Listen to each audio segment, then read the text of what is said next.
আবু দাওয়া আদনান হুজুর নিজেই নামাজ পড়ে না, মসজিদের মধ্যে আজান দেওয়া অবস্থায় সে শুয়ে মোবাইল টিপে।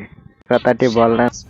আমিও অবাক হয়ে যাই, মাগরিবের রক্ত সে দেই টান টান হয়ে ঘুমাইতেছে। সারা রাত্রি মোবাইল নিয়ে বসে থাকবো আর আমার মেয়ের সাথে ঘেউ ঘেউ ঘেউ ঘেউ করবো, অমুকরে ভালোবাসি তমুকরে ভালোবাসি, তুমি একটু আমাকে বিয়ে করায় দাও, তুমি আমাকে একটু বিয়ে করায় দাও। অনেক নারী লিপসু, তার চোখের হেফাজত নাই।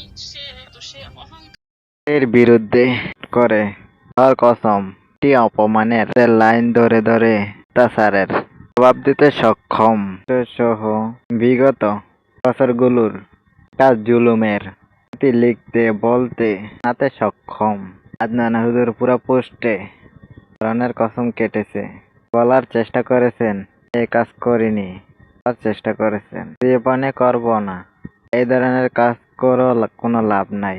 সমাজে মেয়েদের অশ্রু চোখের এই সমাজে চোখের অশ্রুর অনেক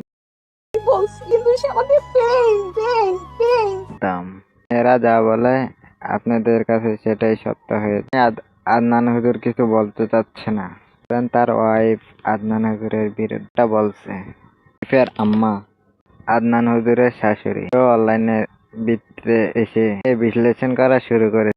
সে নামাজ পড়ে না, আমিও অবাক হয়ে যাই, মাগরিবের রক্ত সে দেই টান টান হয়ে ঘুমাইতেছে। সারা রাত্রি মোবাইল হোক আদনান হুজুরের সমাজের ভিত্তিতে কলঙ্ক করবো, আদনান হুজুরের বঞ্চিত করেই ছাড়বে। হতে পারে তার বিরুদ্ধে মামলা করে দিতে, যে মেয়েটারে বিয়ে করছে ইতিমধ্যেই দেখেছেন নাম হচ্ছে সারা।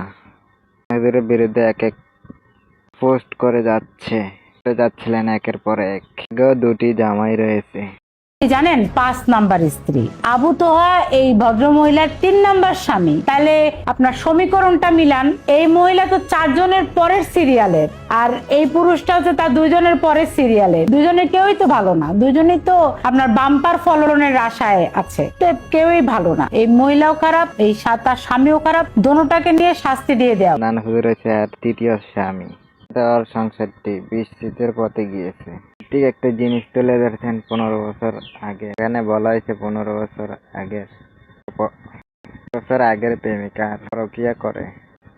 পরকীয়া করছে আদনান হুজুর। কম চারিত্রিক দাগ একজন পুরুষ মেনে নিতে পারে না, সেটা মৃত হয়ে থাকে। আদনান হুজুরকে আপনারা পছন্দ করেন, অনেকেই ভালোবাসেন, বিশ্বাস কাউকে করবেন। সবার সামনে তার বউ কথা বলছে, অভিযোগ নিয়ে আসছে।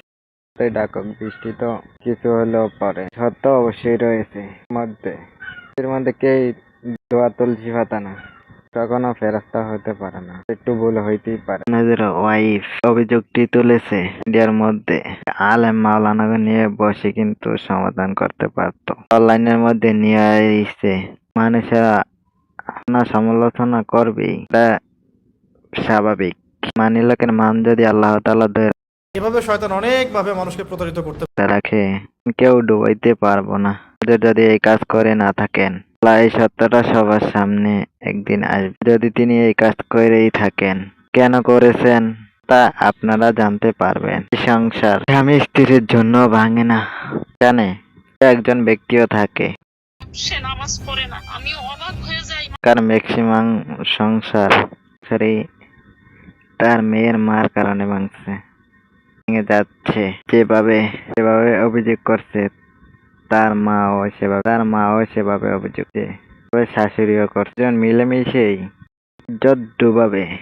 কিছু তাদের সংসারটা আছেই সাথে দোষ পাইলে ওয়াজ মাহফিল করে ফেলে।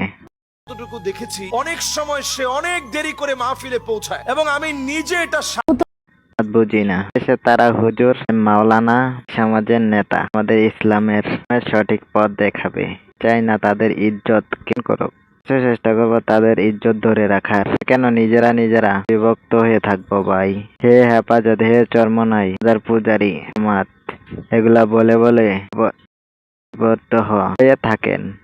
মিলেমিশে থাকলে আমাদের সমাজ শক্তি সবার থেকে বেশি হবে। কাছে সম্পূর্ণ বিষয়টা কি মনে হলো?